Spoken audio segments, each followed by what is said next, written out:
Yoshinobu Yamamoto returns to the Dodgers next week with a spot in the playoff rotation there for the taking. Justin Herbert says his foot is just fine. Hopefully, the Chargers training staff is a little skeptical. We'll explain. And Logan Bruss finally makes the Rams roster. Good morning. I'm James. This is your daily dose of sports and snark for the greatest sports city in the world, Los Angeles. This is the faithful Angelenos morning report. It's September 5th, 2024. I am polishing up season previews for both the Rams and Chargers. I'll try to post one of them today, but news keeps coming out about LA sports. So if you'd like being in the know about LA, clickety-clack the like button. Clickety-clack the subscribe button. There's a notification bell. Hit that. It'll let you know when we drop new content. Sharing is caring. Let people know we exist, and by all means, comment. Now, before we go through the news and notes, a look at the scoreboard. Angels 10, Dodgers 1. I think we can safely say Bobby Miller's bid to start in the postseason is kaput. 7 earned runs allowed in 5 innings. The less said about that game, the better. Meanwhile, Indiana 93, Sparks 86. The number 1 pick in the WNBA draft, Caitlin Clark, recorded a triple-double for Indiana. The number 2 overall pick in the WNBA draft, taken by the Sparks, broke the internet by wearing knee-high boots and a miniskirt. Yes, it's so similar. Triple-double to win, thirst trap picks. Are you starting to understand why I'm not cool with the way the Sparks are running things? Meanwhile, today, not a damn thing. So let's get to the news. Continuing their search for arms to fill out a postseason rotation, the Dodgers will summon Yoshinobu Yamamoto next week with a home game against the Cubs. He's been out since mid-June with a shoulder issue. He's probably at best going to pitch only 4 innings. He pitched just in 2 rehab starts, and to be honest, he stunk up the joint in the last one. And that is saying something for Oklahoma City. I've been to that state. I've been to that town. Now, provided Yamamoto stays healthy, he'll get 4 starts to build up a little tolerance for the playoffs. Again, starting at 4 innings. We've been talking at length about this. The Dodgers will have confidence putting out Jack Flaherty on the bump, then Gavin Stone, a rookie. But everything else at this moment kind of feels like a turd you're throwing against the wall to see if it sticks. Tyler Glasnow, Walker Buehler, Clayton Kershaw. I mean, for Pete's sake, you consider that the Dodgers dropped $500 million on Yamamoto and Glasnow, and you're not sure either of them are going to be in the postseason? Do you have $500 million? Could you even contemplate $500 million? I have trouble saying that number without adding F-bombs to it. It's like half a... This is one of the reasons I've been harping on Dodger pitching all year long. It's okay to spend money. It's okay to spend money if you're investing it wisely. There's no question they have talent. But you just spent half of... and your training staff can't even keep them healthy. Your pitching coach isn't sitting there going, you know what, that type of hitch in your windup, you might get hurt. The human body is only meant to withstand so much.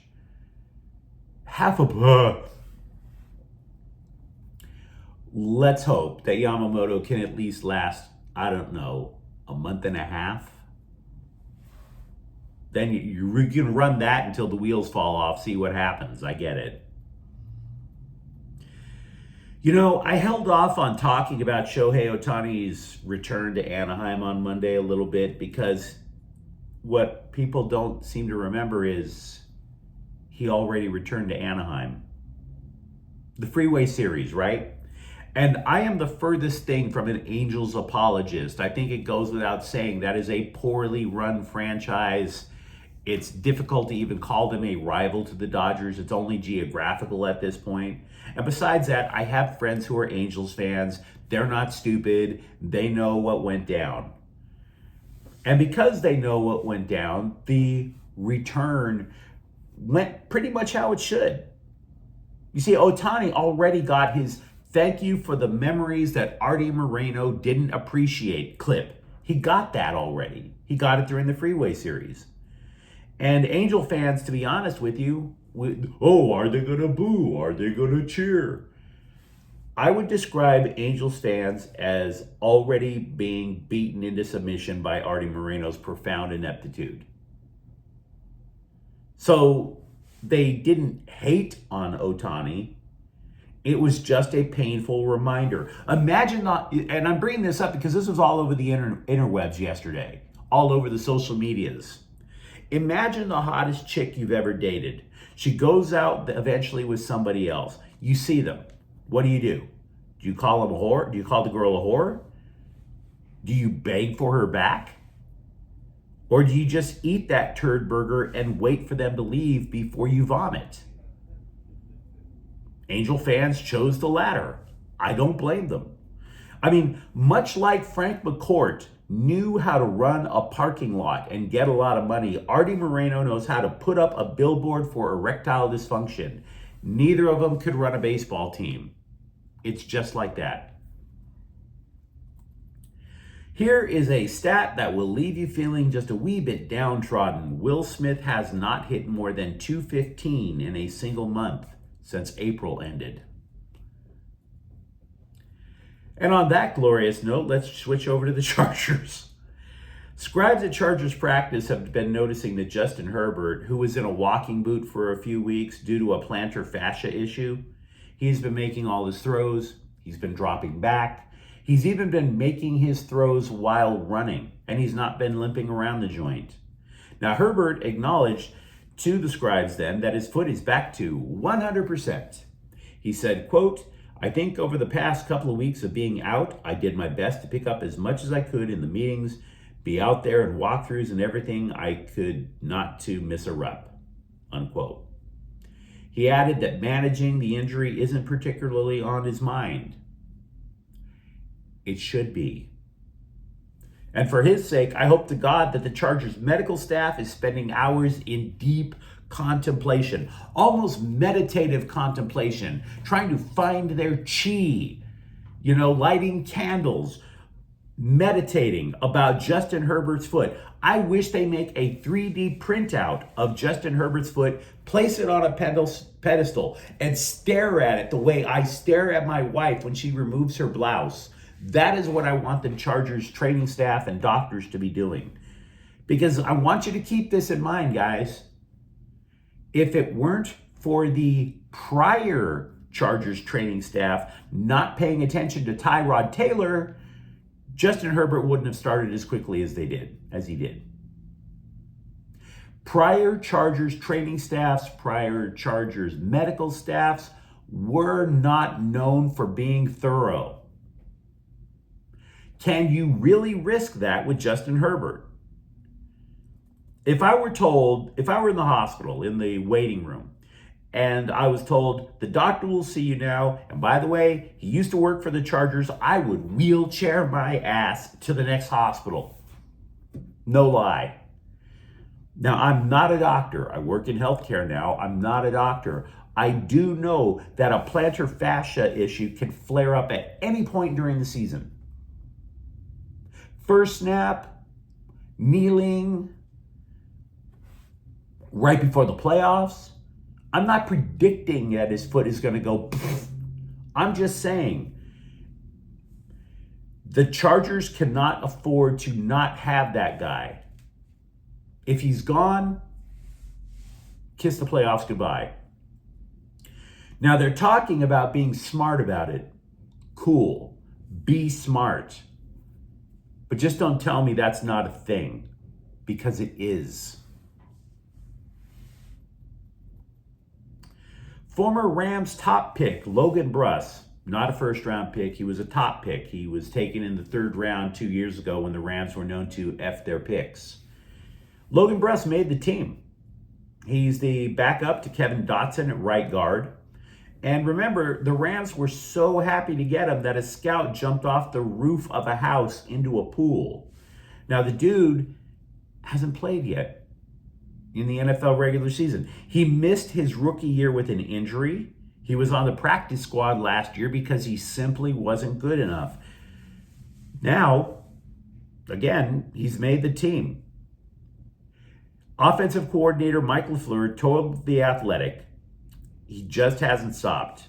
When it looked like maybe it wasn't going to work out for him, which you never want as a coach to see a player have to go through that, for him to just keep battling last year behind the scenes and on the practice squad, doing it on the scout team fashion, and then be able to get his opportunities, unquote.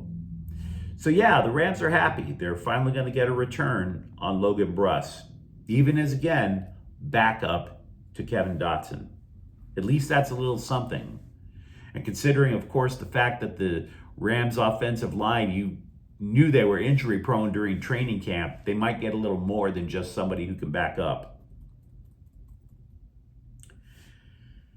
USC linebacker Eric Gentry is a man of few words. When asked why USC was better against the run last week than all of last year, he said, quote, "the coaches," unquote. Boom. The quiet part out loud, as the cliche goes.